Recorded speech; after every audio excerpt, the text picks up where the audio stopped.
Monsieur le Premier ministre, Monsieur le ministre de l'Immigration, de la Diversité et de l'Inclusion, Monsieur le ministre de l'Emploi et de la Solidarité sociale, Monsieur le ministre délégué aux petites et moyennes entreprises, à l'allègement réglementaire et au développement économique régional, Mesdames et Messieurs les sous-ministres, chers invités, représentantes et représentants des médias, Mesdames et Messieurs, bonjour, je vous souhaite la bienvenue au Terminal de Québec.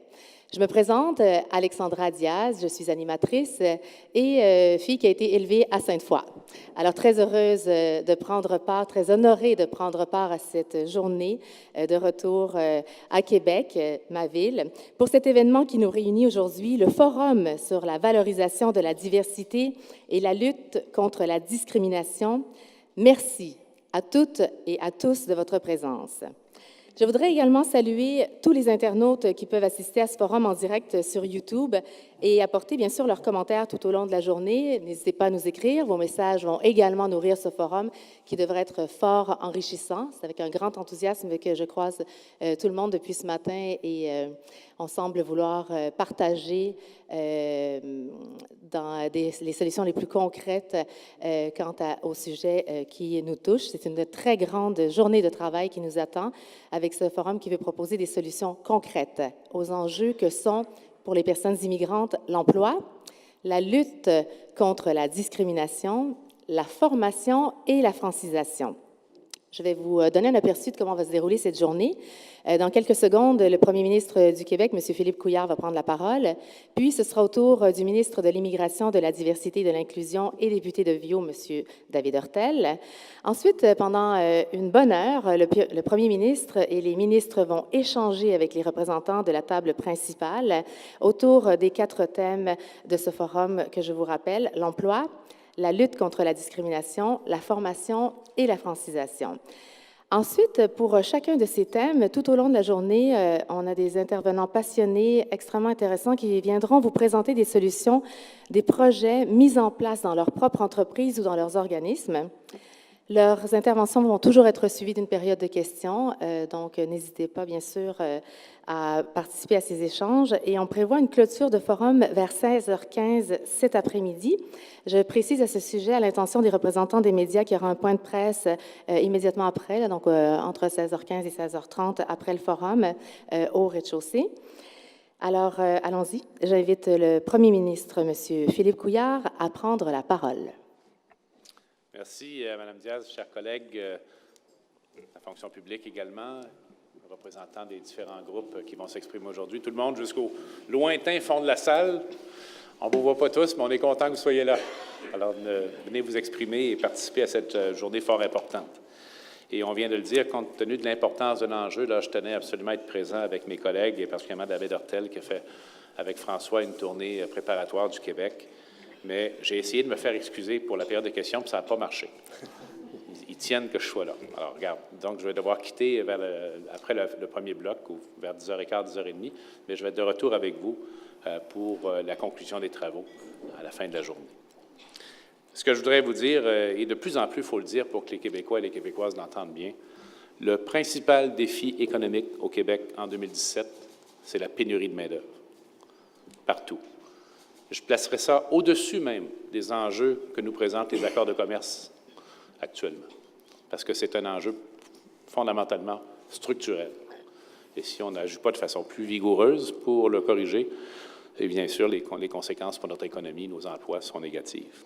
Pour vous donner une idée du défi en nombre, entre 2015 et 2024, tenez-vous bien, 1 372 200 emplois. 1 372 200 emplois seront à combler au Québec. Bien sûr, beaucoup seront comblés par la relève des générations, mais ça ne suffira pas. Pourquoi? Parce que depuis 2014, notre population active, c'est-à-dire notre population en âge de travailler, diminue de 5 000 travailleurs par année. Partout, le Québec manque de travailleurs, dans toutes les régions. Souvenez-vous de Noël l'an dernier où on a vu une entreprise de la Gaspésie faire une annonce sur la télévision nationale parce qu'elle cherchait des employés. Qui aurait dit ça il y a à peine 5 ans? Donc, toutes les régions sont touchées. Le problème aujourd'hui, il faut faire un ajustement dans notre pensée lorsqu'on parle d'emploi. Le problème aujourd'hui, ce n'est plus le manque d'emploi, c'est le manque de personnes pour occuper ces emplois, le manque de main-d'œuvre. Un exemple parmi bien d'autres, j'ai visité l'entreprise ShareWeb en Estrie il y a quelques semaines. C'est une entreprise qui offre des services d'info nuagique avec une clientèle nord-américaine. Ils souhaitent engager des centaines de travailleurs. Je vais être plus précis, ils ont besoin d'engager 300 programmeurs d'ici 1 an ou 2. Ils ont des projets, mais il manque d'employés.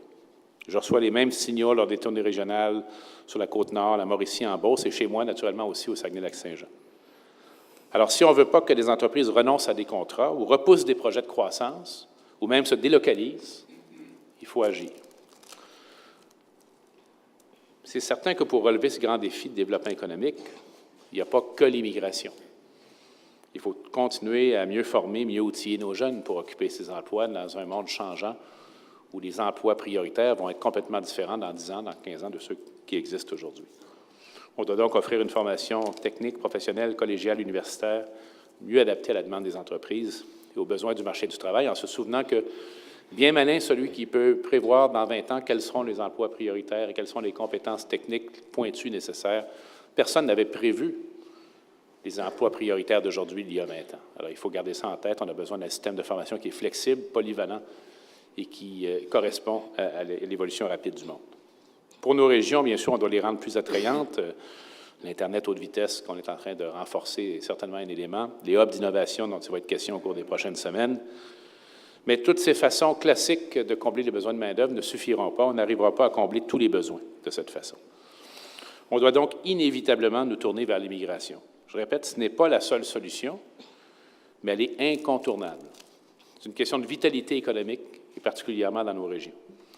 Il faut donc accueillir chez nous plus de gens prêts à travailler. Et pour qu'elles participent pleinement au succès du Québec et des régions, on doit bien sûr s'assurer qu'ils soient bien intégrés, francisés aussi. Avec la tenue du forum, on vient de clore une tournée régionale que David et François ont réalisée au cours de l'automne pour bien écouter les différents acteurs socio-économiques de toutes nos régions et trouver des solutions concrètes. C'est le but de la journée d'aujourd'hui. On ne sortira pas de cette journée avec un mémoire sur les aspects théoriques de l'intégration des immigrants à la main-d'œuvre, mais sur des mesures très concrètes, très terrain, pour déjà réaliser des projets. Bien qu'elles soient toutes confrontées à ces enjeux, les régions le vivent différemment. Récemment, j'ai accompagné David dans sa tournée dans ma région du Saguenay-Lac-Saint-Jean. Pour vous donner une idée, on a une population de à peu près 277 000 au Saguenay-Lac-Saint-Jean. On a besoin de 23 800, de combler 23 800 emplois d'ici 2019. Alors, mettez ça en relation avec la population régionale et vous voyez l'ampleur du défi. Il y a un organisme qui est présent ici, qu'on a rencontré, Portes ouvertes sur le lac. Il y en a beaucoup d'autres organismes semblables partout dans nos régions, dont la mission consiste à accroître le nombre de personnes immigrantes reçues en assurant des services d'accueil, d'accompagnement, d'intégration socio-professionnelle qui sont personnalisés. On a fait une table ronde, David en a fait plusieurs, François également, table ronde avec des entreprises des régions, et on entend partout le même message. C'est devenu presque parfois un cri de détresse. Trouvez-nous des travailleurs. On a besoin absolument de travailleurs. Je refuse des contrats, je réduis mes cartes de travail, je ne fais pas les investissements que je pensais faire parce que je n'ai pas le personnel actuellement pour assurer la croissance de l'entreprise. On est persuadé que c'est par l'emploi qu'on peut soutenir l'inclusion et le développement régional et valoriser l'apport des migrations.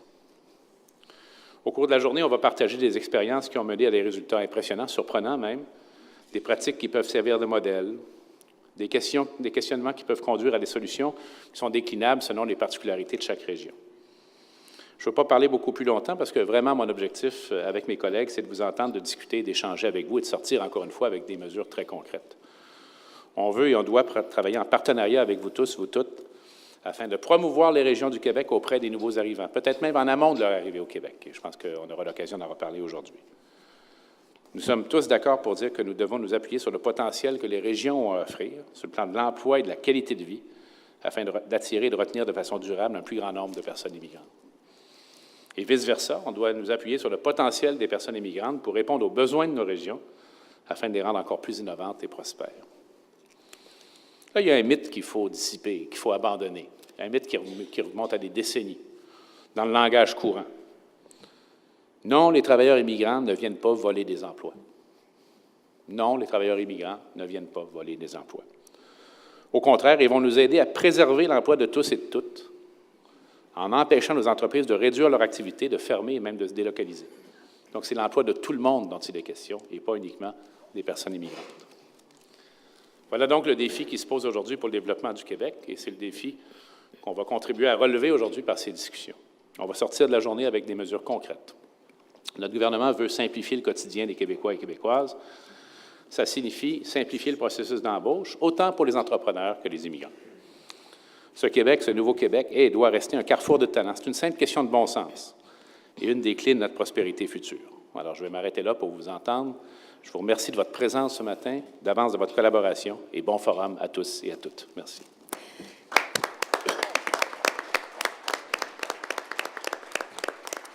Je vous remercie, Monsieur le Premier ministre. Nous entendrons dans l'échange qui suivra le ministre de l'Immigration, de la Diversité et de l'Inclusion à prendre la parole, Monsieur David Hurtel, donc dans quelques minutes avec vous tous. La prochaine heure sera donc consacrée à cet échange. Les ministres et les participants à la table principale pourront échanger sur les thèmes du Forum, de l'emploi, de la lutte contre la discrimination, de la formation et de la francisation. Avant de débuter, permettez-moi de présenter d'abord les membres de la table principale. Donc, nous venons d'entendre le Premier ministre du Québec, M. Philippe Couillard, que je salue à nouveau. Merci. Ici, à ma gauche, donc devant vous, M. David Hurtel, ministre de l'Immigration et de la Diversité et de l'Inclusion. M. François Blais, ministre de l'Emploi et de la Solidarité sociale, pardon. Monsieur Stéphane Billette, ministre délégué aux petites et moyennes entreprises et au développement régional. Alors, bienvenue aux invités de la table principale. Et nous allons également présenter toutes ces personnes qui nous entourent.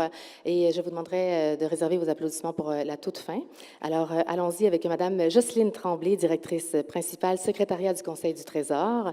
Madame Lynne Bérubé, sous-ministre, ministère du Travail, de l'Emploi et de la Sécurité sociale, de la Solidarité sociale, dis-je bien. Madame Joanne Bourassa, sous-ministre associée, ministère du Travail, de l'Emploi et de la Solidarité sociale. Monsieur Christian Rousseau, sous-ministre adjoint, ministère de l'Éducation et de l'Enseignement supérieur. Madame Marie-Claude Champoux, sous-ministre, ministère de la Culture et des Communications.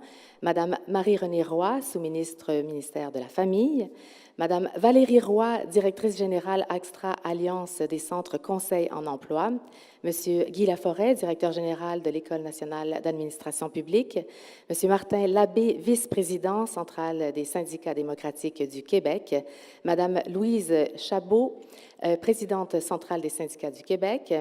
Monsieur Ahmed Saboun, coordonnateur de la mise en mouvement, clé pour l'intégration au travail des immigrants.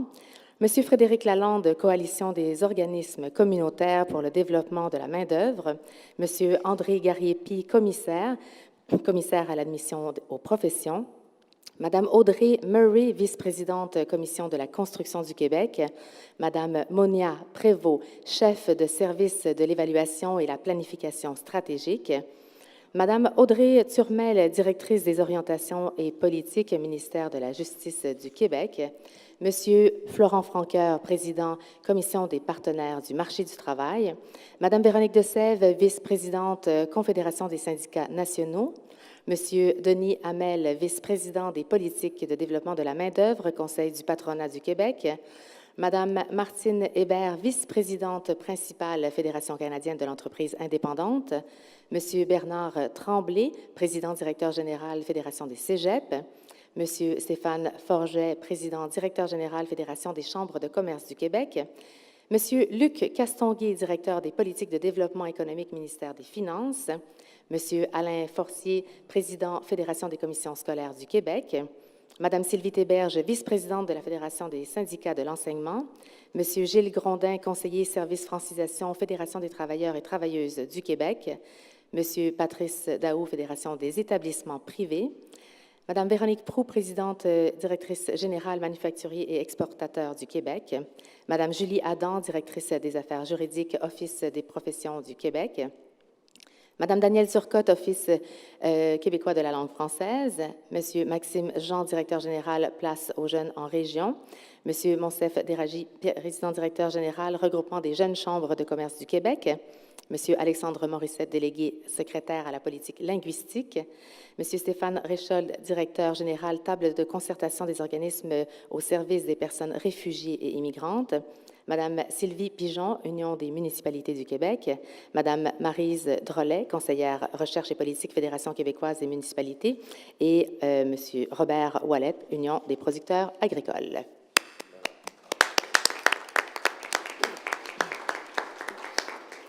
Alors, comme vous êtes nombreux, il va sans dire, ce qui est absolument réjouissant, que cet événement est diffusé en direct sur le web. Voici comment nous allons procéder pour la prise de parole. Donc, vous avez sans doute remarqué que vous avez tous et toutes un bouton avertisseur devant vous. Si vous étiez rapide à génie en herbe, vous avez compris le principe. Lorsque vous souhaiterez intervenir, alors vous veuillez simplement actionner ce bouton. Et je tiens à vous aviser, et j'aurai peut-être l'occasion de le rappeler, que chacune des interventions ne pourra durer plus de 2 minutes au cours de cette prochaine heure d'échange. Et je vais donc annoncer à qui viendra le tour de prendre la parole. Alors, allons-y. Est-ce qu'il y a quelqu'un qui, tout de suite, souhaiterait briser la glace devant les formidables glaces à venir du fleuve de notre beau Québec?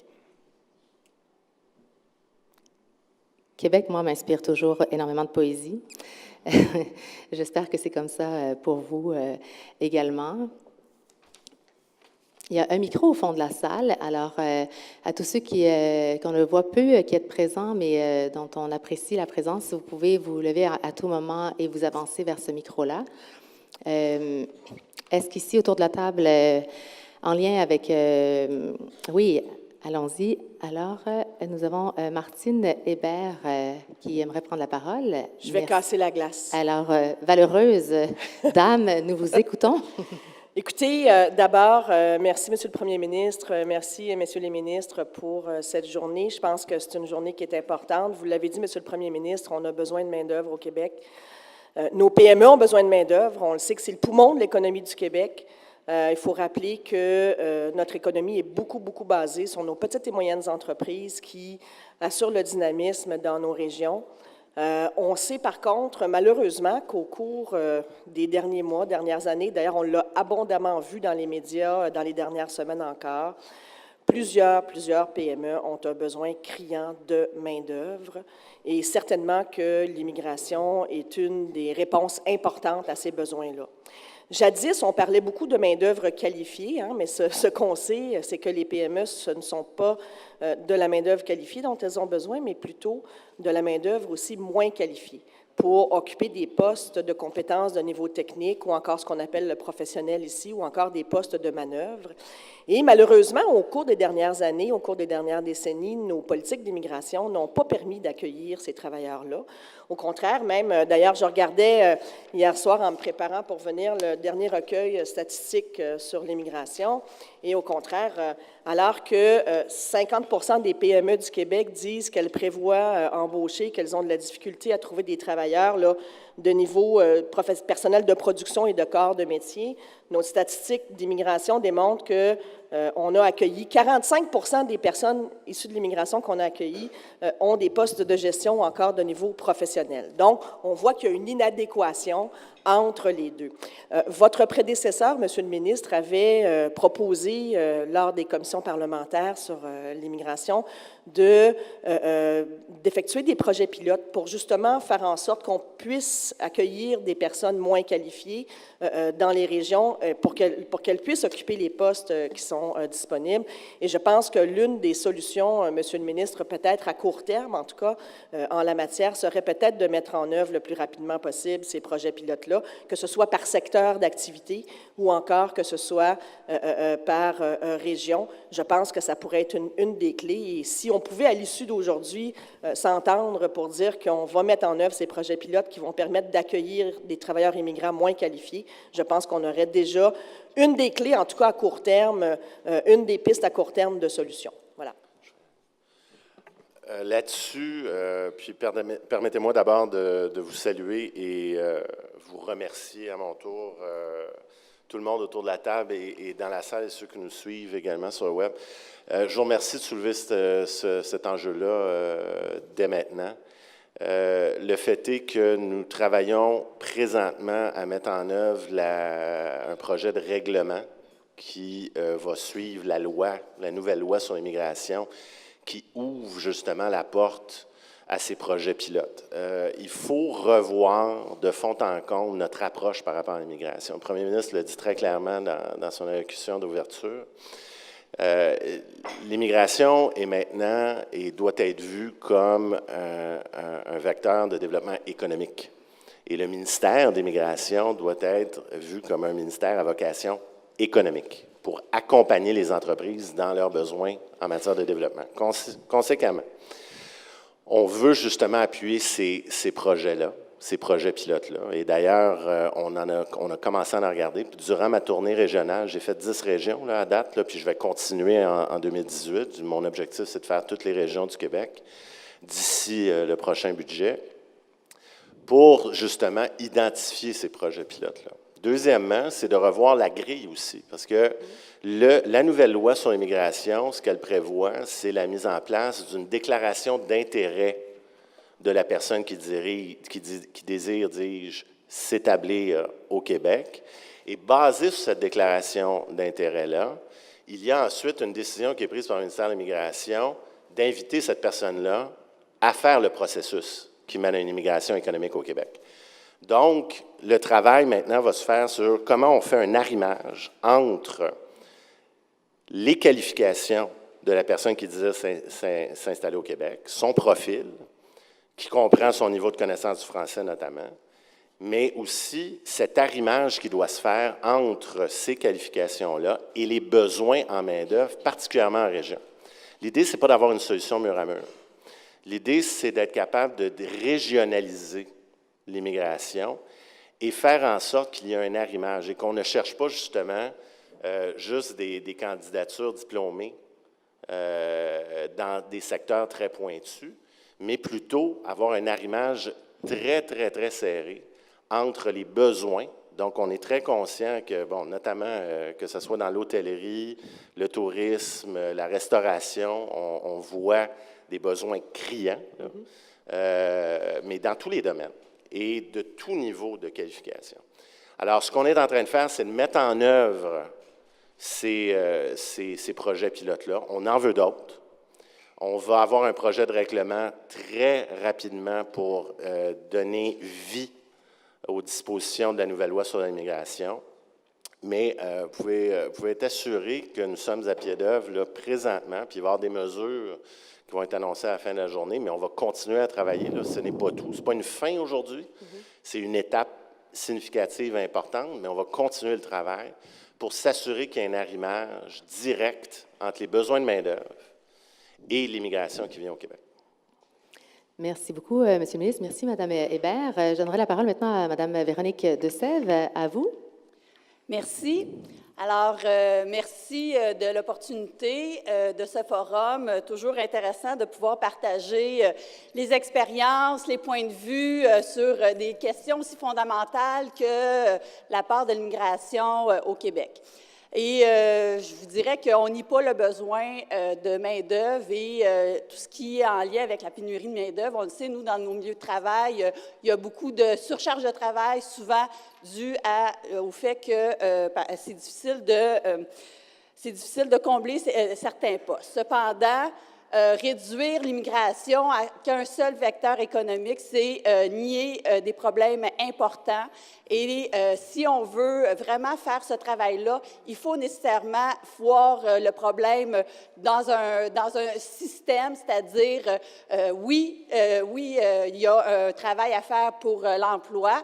Et ce travail-là doit se faire aussi, oui, l'intégration, mais le maintien et travailler à mettre des mesures pour justement permettre à ces personnes-là de bien s'intégrer dans ce milieu de travail-là. Mais en même temps, il faut, et vous avez parlé beaucoup de régions, il faut aussi soutenir les groupes qui travaillent avec ces personnes-là. Et je pense que juste... Comme je le disais, juste le réduire à une question de main-d'œuvre, c'est évidemment nier les problématiques qu'il y a ailleurs. À la CSN, depuis 2012, on a une plateforme qui est l'immigration, une richesse à partager. Donc, oui, il faut travailler ensemble, mais je pense qu'il y a des enjeux, notamment sur la question du logement, sur la question de pouvoir intégrer les gens, la question de l'éducation. Vous avez parlé de francisation, on va en parler au cours du forum. Je pense qu'il y a des éléments-là qui sont fondamentaux et qui, à mon avis, dans votre intervention, M. Hurtel, vous n'en parlez pas et je trouve ça décevant de ne pas partir avec un forum aussi important, mais de ne pas parler de ces problèmes-là qui, à notre avis, comme organisation syndicale, sont importants. Et je pense qu'il faut le regarder sur cette lorgnette-là aussi. Je suis responsable des régions. Je comprends tout à fait les préoccupations des régions. En même temps, le gouvernement a aussi fait des choix, des fois, où il y a des régions qui ont été mises de côté. Et évidemment, ça n'aide pas à, justement, ce partage de culture-là quand on a des régions où c'est difficile d'avoir accès. Et là, je vais parler de la Gaspésie, principalement, où on a des enjeux de transport. Alors, si on veut des personnes immigrantes qui viennent dans ces régions-là, qui sont des régions extrêmement riches, qui peuvent avoir une culture extraordinaire, puis ce partage-là peut être intéressant, bien, il faut aussi regarder des problématiques concrètes que nos régions vivent. Monsieur le ministre, vous le savez, on s'est vu dans d'autres manifestations, d'autres en région, et vous savez comment c'est extrêmement intéressant, mais je pense qu'il faut le faire de façon globale et je ne voudrais pas qu'aujourd'hui, à la fin de ce forum-là, qu'on ait que retenu la question de l'économie ou de la pénurie de main-d'œuvre, mais de voir le travail dans son ensemble. Merci beaucoup, Mme de Sèvres. Bien, ce que je dirais, merci pour votre intervention. Si vous regardez l'ordre du jour d'aujourd'hui, on parle d'emploi, de lutte contre la discrimination, de formation et de francisation. Alors, je ne crois pas qu'on nie d'autres enjeux. Juste, si vous regardez l'ordre du jour et les 4 tableaux qui sont sur la table aujourd'hui, on parle d'autre chose que d'emploi. Les avenues d'intervention, et quand on parle de régionaliser l'immigration, c'est nécessairement le travail avec les organismes liés à l'intégration. Puis le premier ministre a mentionné Porte ouverte sur le lac. Il y en a d'autres. J'ai rencontré le président du CA de Perspective Carrière. Il y a plusieurs organismes que j'ai rencontrés dans le cadre de ma tournée en région. Et c'est essentiel. Si on veut justement régionaliser l'immigration, il va falloir qu'on parle d'intégration. Et l'intégration a plusieurs facettes. Et les avenues d'action qu'on décline, et comme je vous dis, on va discuter de solutions concrètes. Oui, il faut parler de transport, il faut accompagner les entreprises, parce que les entreprises font beaucoup d'intégration. Ce n'est pas seulement les organismes, mais les organismes ont un rôle très important. Il y a besoin d'une meilleure coordination, puis un appui additionnel aux organismes qui font de l'intégration. Ça comprend la francisation, ça comprend aussi mieux accompagner les immigrants, leurs familles. Puis, on parle aussi de communication. Il y a plusieurs différents enjeux. Ce n'est pas de réduire ça à une simple facette, mais le fait est que nous sommes devant un enjeu majeur, qui est la pénurie de main-d'œuvre. L'immigration doit se transformer. Notre approche, l'approche québécoise par rapport à l'immigration, doit se transformer. D'où ce forum.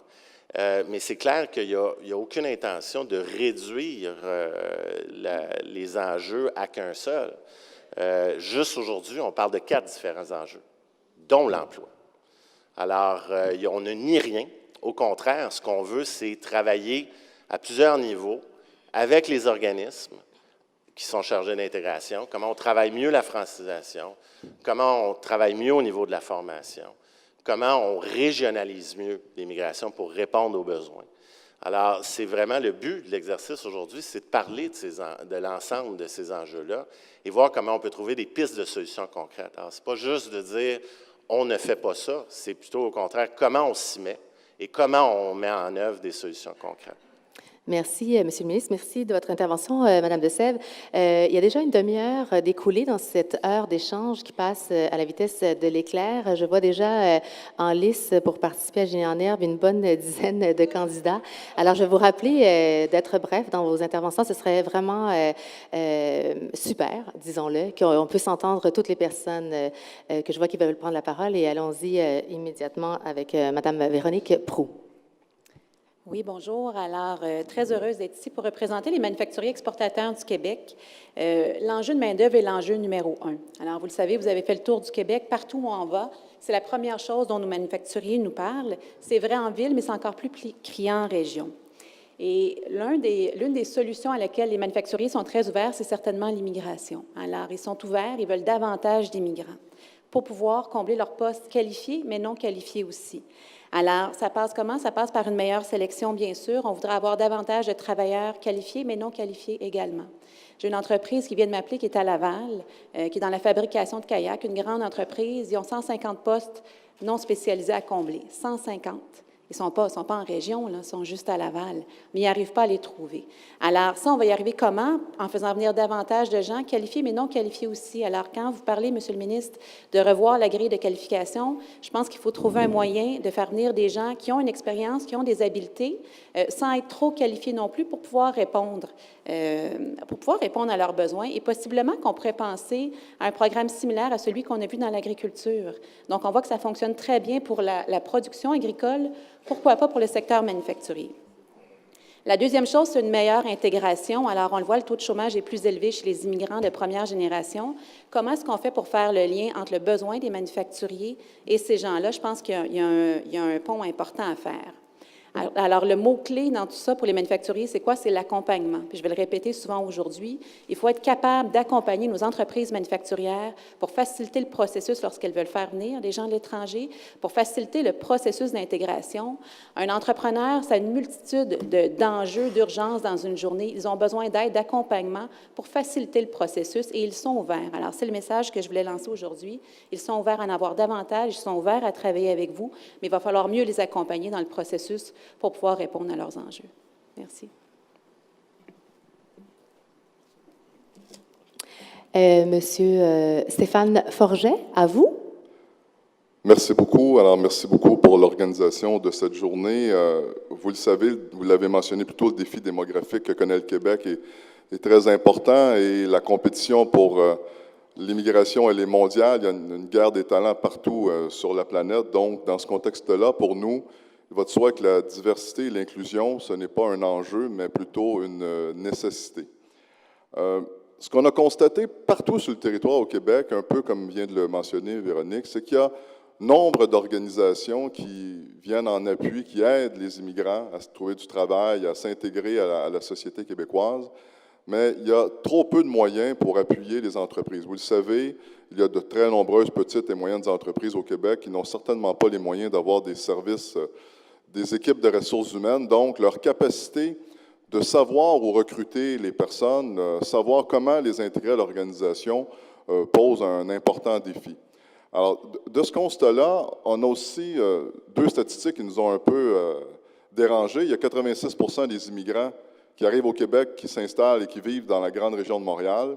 Et au cours des prochaines années, il y a plus de 55 % des emplois comblés qui sont à l'extérieur de la région de Montréal. Donc ça pose un défi important.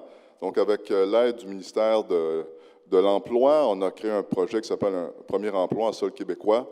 Brièvement, on a identifié 5 régions, rencontré 260 entreprises.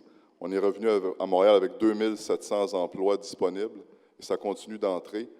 On a fait un salon à Montréal, il y a plus de 500 immigrants qui ont participé et on a commencé à faire un pairage entre les curriculum vitae et les postes et on amène actuellement ces immigrants-là en région, dans les 5 régions identifiées, pour faire des entrevues avec les employeurs, pour visiter la région, voir s'ils ont un intérêt à y vivre. Et je vous dirais à quel point l'intérêt est grand pour ce genre d'exercice-là. Et il faut trouver le moyen d'amener les immigrants en région, de leur faire découvrir le reste du Québec. Et ça, c'est un défi. Et je pense que tout projet qui nous permettront de faire ça va avoir un impact positif sur la création d'emplois et combler les postes en région. Autre élément que je veux mentionner, c'est le meilleur arrimage qu'on doit faire entre le profil des migrants et le besoin de main-d'œuvre. On a beaucoup d'immigration historiquement qui a été basée sur la demande. On doit en avoir une qui est davantage basée sur l'offre. Donc, comment on fait pour s'assurer que les immigrants que nous allons recevoir vont être en mesure de combler nos besoins de main-d'œuvre quand on regarde les statistiques de chômage et qu'on constate que le taux de chômage chez les immigrants francophones est plus bas à Toronto que dans la région de Montréal, on doit s'interroger sur l'accueil et la façon dont on doit sélectionner nos immigrants. Et je terminerai en disant, sur la déclaration d'intérêt, bravo, allons-y le plus rapidement possible. Maintenant, dans la sélection, peut-être qu'il va falloir réfléchir à un peu plus de souplesse. Je pense qu'il faut investir beaucoup dans la francisation. La question, c'est est-ce qu'on doit s'assurer d'un pourcentage très élevé avant l'entrée, ou plutôt trouver un moyen qu'une fois arrivé en territoire québécois, on va tout mettre en œuvre pour rapidement accélérer la francisation. Et je pense que c'est une des solutions auxquelles on devrait réfléchir à court terme. Je vous remercie. Merci, M. Forget. M. Bernard Tremblay, maintenant.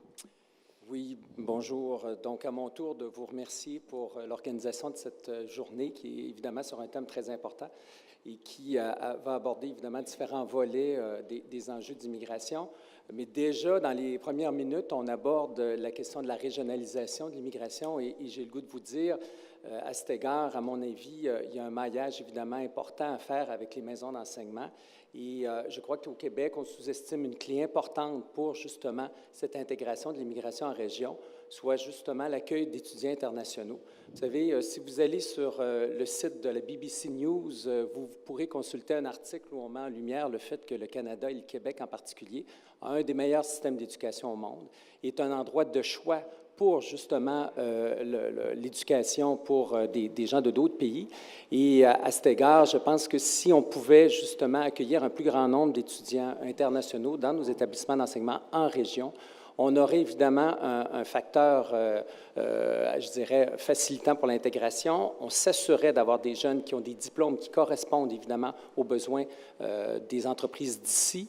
On aurait à ce moment-là un mariage évidemment heureux entre les besoins évidemment des entreprises et aussi les besoins des étudiants québécois qui, dans certaines régions, parce que les cohortes sont trop petites, n'ont pas assez, évidemment, n'ont pas accès à certaines formations. On entend souvent notre ministre de l'Enseignement supérieur dire « j'aime mieux financer des places occupées que des places vides », et je pense qu'elle a bien raison de le dire. Et à cet égard, on a des projets, par exemple, avec l'île de la Réunion, qui fonctionnent très bien, mais qui sont à très petite échelle. Alors, on pourrait miser sur l'attraction donc d'étudiants internationaux partout au Québec et faire en sorte donc qu'on constitue par le fait même un bassin additionnel de main-d'œuvre formé au Québec avec une acculturation aussi dans nos régions et qui pourrait répondre spécifiquement à des besoins de main-d'œuvre, je dirais, là, qui sont chroniques dans certaines régions. Voilà. Merci beaucoup, M. Tremblay. Madame Louise Chabot? Chabot, merci beaucoup, oui, c'est pas grave. J'ai hésité, veuillez m'excuser. Ça va, ça va. Monsieur le Premier ministre, Messieurs les ministres, bonjour. Si on joue à génie en herbe, je vais peut-être pas aborder... on va aborder 4 blocs aujourd'hui, immigration, francisation, emploi, formation. J'ai plutôt d'y aller dans ce sens-là, qui, de façon ouverte, en tentant de cerner très bien l'objectif de la journée. Merci d'ailleurs de l'invitation. Puis je vais vous dire pourquoi. On a, au niveau de l'immigration, eu 3 consultations dans la dernière année. Enfin, la Centrale des syndicats du Québec a participé à l'exercice de planification au projet de loi qui a modifié la loi sur l'immigration. Et pour finir, il y a 1 an, avec la planification, où ces questions-là étaient majeures, les questions que vous avez posées d'entrée de jeu. Monsieur le Premier ministre, vous nous avez parlé aussi de la pénurie de main-d'œuvre, en tout cas, ou des emplois comblés d'ici une période X. On a eu le rendez-vous national de main-d'œuvre récemment, toujours où il y a 37 mesures, où comme organisation, membre du comité de pilotage et de suivi et aussi de la Commission des partenaires du marché du travail, on a devant nous à mettre en place une stratégie nationale de main-d'œuvre, essayer de voir la prévisibilité. Fait que dans tout cet ensemble-là de consultations, de politique, du rendez-vous national de la main-d'œuvre et ses suites, avec la mise au jeu qui est devant la table, on essaie de cerner, on parle de solutions concrètes, de mesures concrètes, vers où concrètement on peut espérer de cet exercice. Parce que bien sûr, je pourrais déjà vous entretenir sur les pistes d'action qu'on peut mettre de l'avant quand on parle de régionalisation, l'immigration. Tout le monde va être en accord ici que l'immigration, c'est pas un mythe, on ne vole pas de job. Ça vient justement dans un contexte démographique particulier. On sait que l'immigration va jouer un rôle majeur. La question de la régionalisation, en même temps, on a des atouts. De notre côté, on a dit que les régions devraient être mises au jeu pour définir les besoins qui sont là. Aussi qu'au niveau de la francisation, on a un atout parce que l'immigration qui arrive avec un taux, qui connaissent déjà le français, demeure au Québec à plus de 80%, alors que ceux qui ne connaissent pas le français et qui ne réussissent pas à avoir une francisation accrue, ben, ils quittent dans une proportion de 30%. C'est des statistiques. Mais finalement, au final, si j'additionne l'ensemble des consultations, des pistes d'action qu'on a mis de l'avant au terme de la journée, puis on sait en même temps qu'il y a des groupes à côté qui vont contester l'idée qu'il y a des questions de fond qu'on n'aborde pas, comme l'accès à l'emploi, les PAE, les programmes d'accès à l'emploi, le racisme systémique. J'essaie de voir, même si ça me fait très plaisir d'être là pour contribuer, vers où on peut se diriger pour les prochaines semaines. Merci. Merci beaucoup, Mme Chabot. Monsieur Guy Laforêt. Merci, Madame. Solutions concrètes, mais aussi réalités historiques et théoriques en amont. D'abord, je parlerai cet après-midi en tant que directeur général de l'ENAP comme conférencier, mais je suis aussi ce matin le représentant du Bureau de la coopération interuniversitaire, le BCI. Il y a 50 ans aujourd'hui, André Laurando et ses collègues de la Commission sur le bilinguisme et le biculturalisme publiaient le premier volume de leur rapport où il était beaucoup question de la lutte pour l'égalité, de la dignité et de la reconnaissance pour les francophones au Québec et au Canada. Ces trois concepts-là, égalité, dignité et reconnaissance, se retrouvent au moment où on se parle dans la problématique autochtone au Québec et au Canada et bien sûr dans la problématique de l'immigration. Ce que je comprends des efforts actuels du gouvernement, c'est qu'il y a une volonté de parler simultanément de l'appétit d'égalité, de dignité et de reconnaissance pour les uns et les autres, et je salue cela. Maintenant, concernant l'enjeu de la journée, notamment à propos de la régionalisation, il me semble important de souligner l'endroit où nous sommes. Nous sommes à Québec, nous sommes dans la capitale du Québec, nous sommes dans l'endroit, je pense, qui est l'endroit stratégique dans le combat des années à venir. La qualité des services d'accueil, les enjeux de francisation, la disponibilité des emplois pour les personnes issues de l'immigration.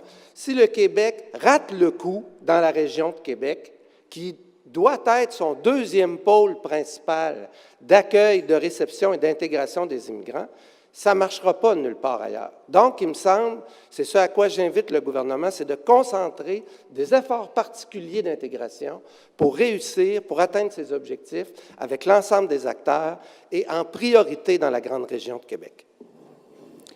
Très intéressant. Merci beaucoup, M. Laforêt. Je donne la parole maintenant à M. Patrice Daou. Monsieur le Premier ministre, Monsieur le ministre, merci, M. Tremblay, pour l'introduction au sujet de l'éducation.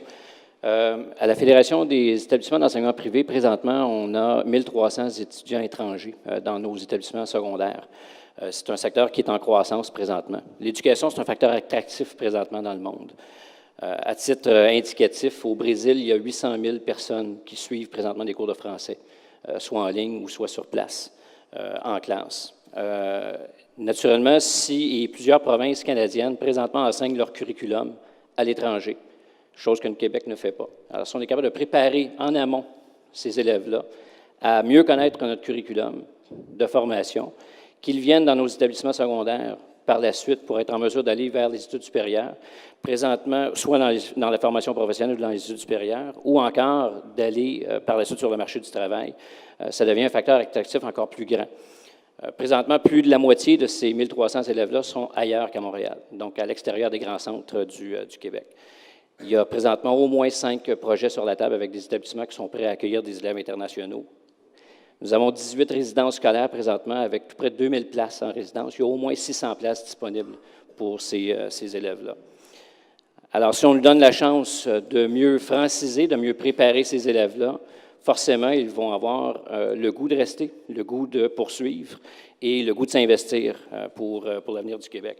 Alors, il y a des expérimentations qui ont été faites dans d'autres provinces canadiennes depuis longtemps. On a à peu près 20 ans de retard sur l'Ontario et la Colombie-Britannique au niveau de facteurs attractifs. Il y a 27 000, je vais terminer avec ça, il y a 27 000 étudiants étrangers présentement dans les commissions scolaires canadiennes. Et là-dessus, tout près de 4 000 qui s'en vont étudier dans les commissions scolaires francophones hors Québec.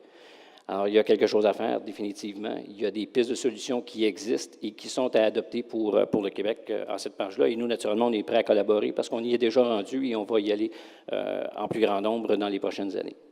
Merci. Merci, M. Daou. M. Stéphane Rechold.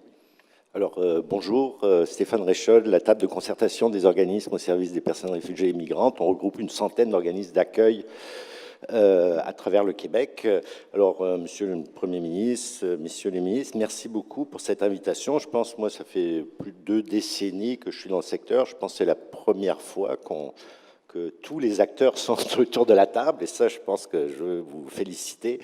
Notre défi, ce n'est pas juste le vivre ensemble, mais aussi le travailler ensemble. Hein. Je pense que là, on s'entend tous là-dessus. Je pense qu'aujourd'hui aussi, il faudrait se questionner pourquoi on performe, pourquoi le Québec performe pas mieux avec ce qu'on a, parce qu'on est quand même dans une situation très privilégiée. Le Québec a beaucoup de pouvoir en immigration. Les Catalanais, les Écossais, les Bavarois nous envient beaucoup autour de ça. On a les ressources, on reçoit près de 400 millions de dollars par année du fédéral pour des mesures d'intégration et de francisation.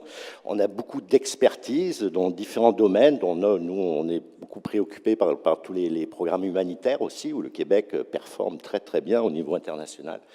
Bref, alors, il y a beaucoup de joueurs, mais qui ne jouent pas toujours ensemble. Donc, je pense qu'aujourd'hui, le défi, c'est vraiment de trouver des moyens, des mécanismes, des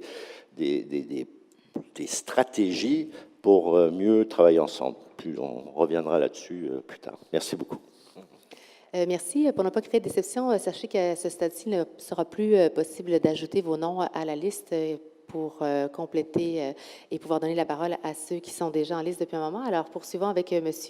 Denis Hamel et nous entendrons par la suite 2 autres intervenants avant de terminer cette première partie d'échange de cette journée. Merci beaucoup, Monsieur le Premier ministre, Messieurs les ministres. Bonjour, merci de l'invitation.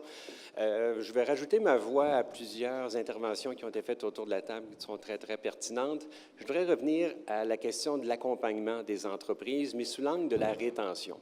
On l'oublie, on ne l'a pas mentionné en début de réunion, plusieurs immigrants viennent au Québec et repartent. Après moins de 5 ans. Je pense que la dernière statistique que j'avais vue, que c'était autour de 40 %, faute d'avoir réalisé leur rêve, d'avoir trouvé un emploi à la hauteur de leurs aspirations. Il y a donc un problème là au niveau de la rétention et ce n'est pas uniquement de mettre en relation un immigrant avec un employeur potentiel qu'on a réglé le problème. Souvent, c'est là que le défi commence. Et c'est là qu'il y a des lacunes au niveau de l'accompagnement des entreprises. Nous, au CPQ, on commence un projet avec une organisation, ALPA, qui est présente ici derrière nous, où justement, on veut accompagner les entreprises au moment de l'embauche. Il y a une réalité culturelle, il y a une réalité à laquelle les immigrants doivent être confrontés. Et si on veut garder nos travailleurs, et c'est vrai à Montréal, c'est vrai en région, si on veut garder nos travailleurs immigrants, il faut vraiment avoir un système d'accompagnement qui va au-delà du simple maillage recherche d'emploi. Alors, je pense qu'il va falloir que vous teniez compte dans vos préoccupations de ce système d'accompagnement des entreprises qui va au-delà du recrutement. Et enfin, l'autre point, ça a été abordé brièvement par Mme Chabot, mais c'est vrai qu'il y a depuis un an une stratégie nationale de la main-d'œuvre qui réunit les efforts de plusieurs partenaires autour de la table ici. je n'ai pas senti d'arrimage entre la volonté du ministère de l'Immigration et l'ensemble du gouvernement au niveau de l'harmonisation du travail qui est fait au niveau de la stratégie. C'est important. La stratégie nationale devrait être annoncée d'ici quelques mois et je pense que c'est important que toutes les mesures d'aide à l'immigration soient intégrées. Merci. Merci, M. Hamel. M. Ahmed Saboun. Oui. Monsieur le Premier ministre, Monsieur le ministre, merci beaucoup pour l'occasion, pour l'invitation. Comme aujourd'hui, vous voulez qu'on parle du concret, qu'on propose des choses directes, terre à terre, je vais laisser mes notes de côté, mais je vais parler de mon expérience personnelle. Depuis 15 ans, lorsque je suis arrivé en tant qu'immigrant, j'aurais aimé avoir de l'aide de façon que quelqu'un me guide, m'aide à avoir un portrait. Qu'est-ce que j'ai comme compétence? Qu'est-ce que je peux faire aujourd'hui? Qu'est-ce que je peux faire dans 2 ans? Qu'est-ce que je peux faire dans 10 ans? Et s'il me manque des affaires, qu'il me réfère à un endroit pour aller chercher de la formation ou développer mes compétences qui manquent, quoi que ce soit. Et ça aide beaucoup. Ça aide beaucoup, beaucoup, beaucoup à gérer le temps, à gérer les émotions, à éviter d'être perdu. Parce qu'aujourd'hui, moi et mon équipe, on reçoit beaucoup de monde. C'est vrai qu'on reçoit, la majorité, c'est des gens qui viennent d'arriver, mais aussi, lorsqu'on reçoit quelqu'un qui décide depuis quelques années, puis qui ne sait pas quoi faire, qu'il est compétent, et de l'autre côté, j'en suis sûr qu'il y en a des entreprises qui ont besoin de ces compétences-là. C'est juste, il n'a pas trouvé le chemin qui lui mène directement, sans perdre son temps, sans être perdu, sans être entouré par du flou. C'est tout simplement, c'est une recette simple. C'est avec Emploi Québec, par exemple. Si on propose automatiquement à tout le monde un bilan de compétences, voilà ce que vous vaut aujourd'hui, enfin, vous comme profil professionnel, voilà ce qu'il vous manque, voilà ce que vous pouvez faire aujourd'hui. Et puis, même s'il y en a des choses à aller chercher, quand on s'organise, il y en a, comme Stéphane disait tout à l'heure, tous les acteurs sont autour de la table, et c'était toujours le cas. Il y en a plusieurs collèges, plusieurs commissions scolaires qui ont pas mal de formations, et il reste juste un peu la coordination, ou c'est ça. Merci. Merci. Merci de ce témoignage. Et le mot de la fin pour cette période d'échange, dernière intervention, sera celle de M. Florent Francoeur.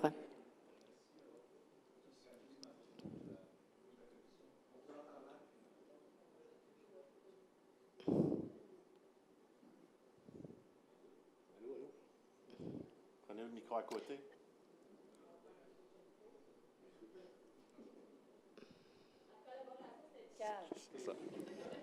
Est-ce que ça fonctionne maintenant? Oui. Alors, merci. Alors, peut-être rappeler d'entrée de jeu que la Commission est une instance de concertation qui rassemble autour d'une même table les patrons, les syndicats, les communautaires, l'éducation et les gouvernementaux pour discuter des enjeux du monde du travail. Alors, vous comprenez qu'évidemment, la question de l'immigration, mais les enjeux, tous les enjeux qui sont liés au niveau d'emploi nous préoccupent grandement.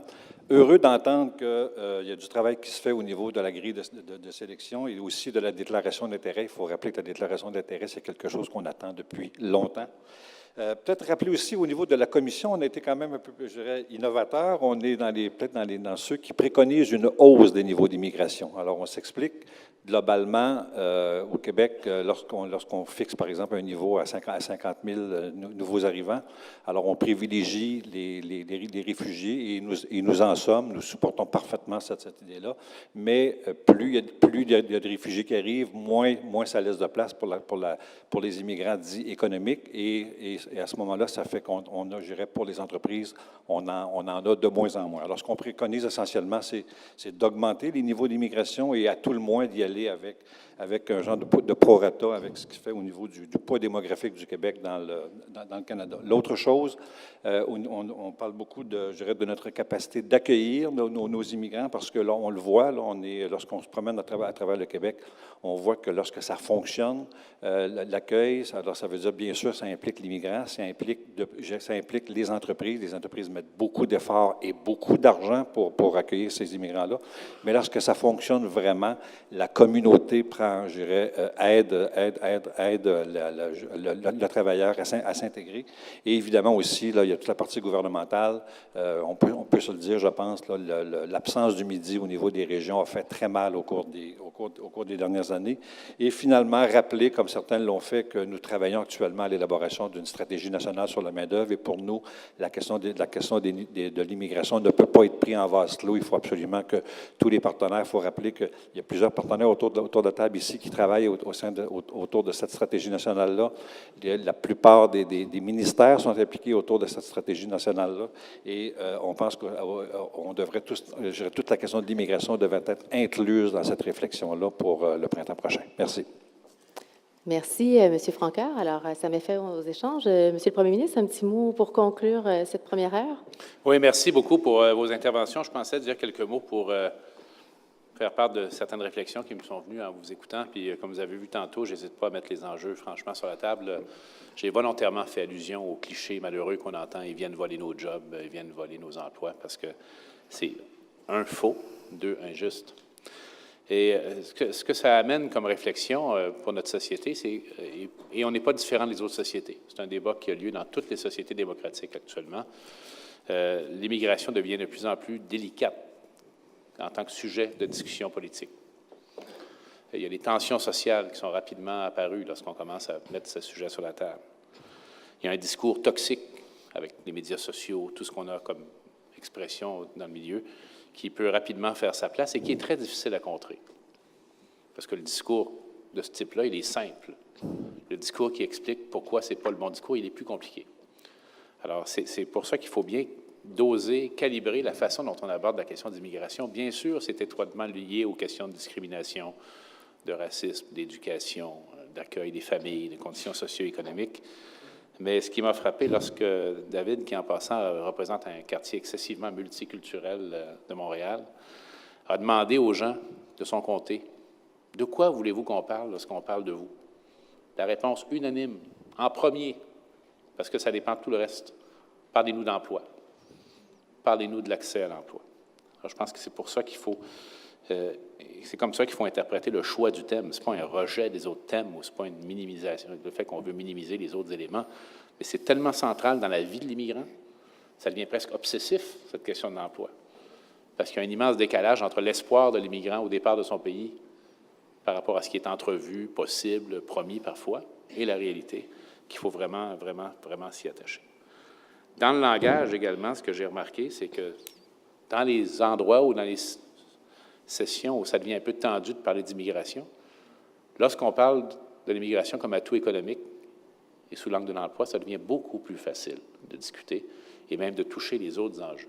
Quand on commence par l'emploi, qui est la base de l'insertion des gens, ça rend la chose plus facile.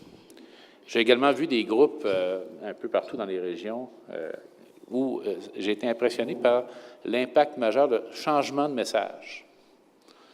Par exemple, lorsque je rencontre des groupes qui s'occupent d'insérer ou de favoriser l'insertion des immigrants au marché du travail, on peut le faire de deux façons, par deux directions. On peut dire, ben moi, mon rôle, mon mandat comme groupe, c'est de trouver du travail aux immigrants. Voilà une façon. L'autre façon de le dire, et je l'ai vu sur le terrain, là, notamment en Outaouais, non, mon rôle, c'est de trouver des travailleurs pour les entrepreneurs. Et uniquement le changement du message, le changement de l'angle de l'approche a un impact considérable. Bien sûr, il y a souvent des conférences de ce type-là dans la vie d'une société ou d'un gouvernement, mais merci de l'avoir souligné. Je pense que c'est la première fois qu'on trouve tous les acteurs de ce thème réunis autour de la même table. C'est la première fois qu'on vit une pénurie de main-d'œuvre aussi importante au Québec également, donc il faut prendre conscience de l'aspect exceptionnel de la chose.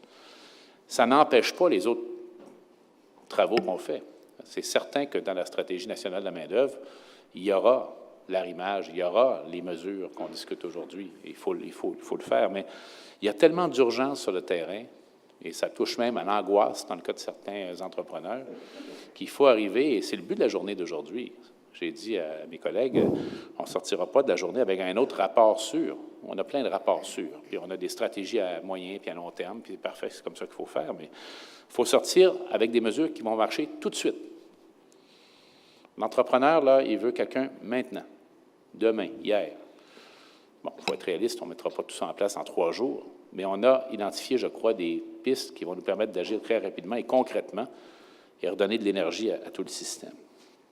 Donc, le but de la journée, c'est ça, c'est d'arriver avec des mesures qu'on va pouvoir faire avancer rapidement, qui sont souvent, en passant, des mesures qui sont réclamées par les intervenants de ce milieu-là depuis des années et des années. Et en terminant, je dirais que, vous savez, un grand principe d'une discussion démocratique ou d'une discussion d'une société, c'est que tout ce qui n'est pas familier inquiète. Alors, il faut réaliser qu'au Québec, le pourcentage de personnes nées à l'étranger dans nos villes est très différent de celui des autres villes canadiennes. Je crois que Toronto, Vancouver, on parle de 40 à peu près de personnes nées à l'extérieur du pays, presque de 50 François me dit. À Montréal, c'est un peu plus de 20 À Québec, c'est 5 Dans le reste du Québec, c'est autour de 1 Si c'est 1 parfois, c'est moins de 1 Alors, c'est l'évolution de notre nation qui a fait ça, le fait qu'on est francophone, qu'on veut le demeurer, ça fait partie de l'explication, mais ça montre qu'encore une fois, on a des phénomènes qui sont beaucoup moins concrets et familiers pour notre population qu'ils ne le sont pour d'autres populations du Canada.